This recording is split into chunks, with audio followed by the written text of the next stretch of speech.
Guys, meron akong, nakuhang message or may nagpadala sa'kin ng message or tanong 'no.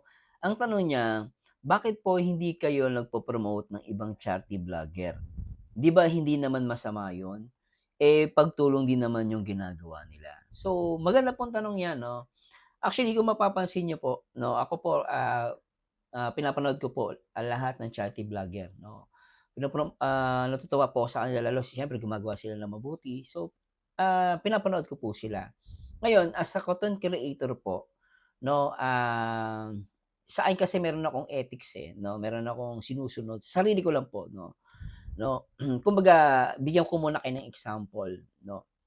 Alam mo niyo ba yung mga soccer player 'no, meron silang pino-promote na may pino-promote silang mga soft drinks, energy drink.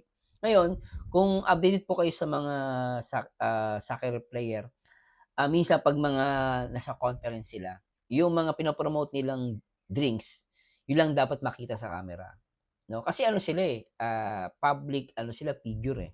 Kumbaga 'pag public figure ka, lumalabas ka sa mga TV, 'no, sa any platform and so yung any i-promote mo, napo-promote yun. Gano'n sila ka-ano.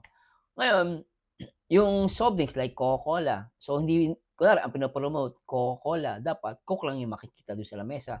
Even kung napapanood niyo si Kong TV ang pino-promote niya lang Mountain Dew.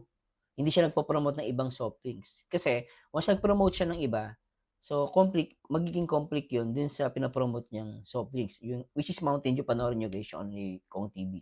So, sa akin po gano'n din po ako, 'no, hindi ko wala po ako against sa any charity vlogger. Yung pagtulong nila okey po 'yan.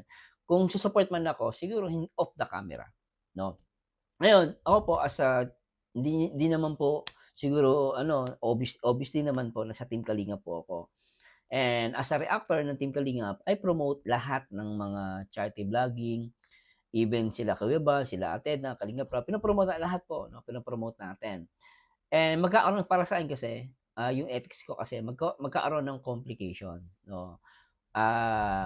'Pag nag-promote kasi ako ng ibang charity vlogger, magkakaroon ng conflict po 'yun 'no. Sana hindi niyo mapagkamalian. Of course, ang karamihan po ng mga supporters ko Kalingap and siyempre nakakahiya kila Kuya Bal, kay Kalingap Rab kung magpo-promote ako ng ibang charity vlogger 'no. Hindi po sila masama i-promote, kaya lang yung bilang ethics ko po kasi ano po ako, reactor nila ako, eh, 'no. Kasi ang Marciano TV, reactor ng Kalingap and I promote other charity vlogger. Para sa'kin, eh, magkakaroon po ng conflict. Kung ako magpo-promote, po-promote ko sila Kuya Bal, sila Kalingap Rab. Siyempre sila yung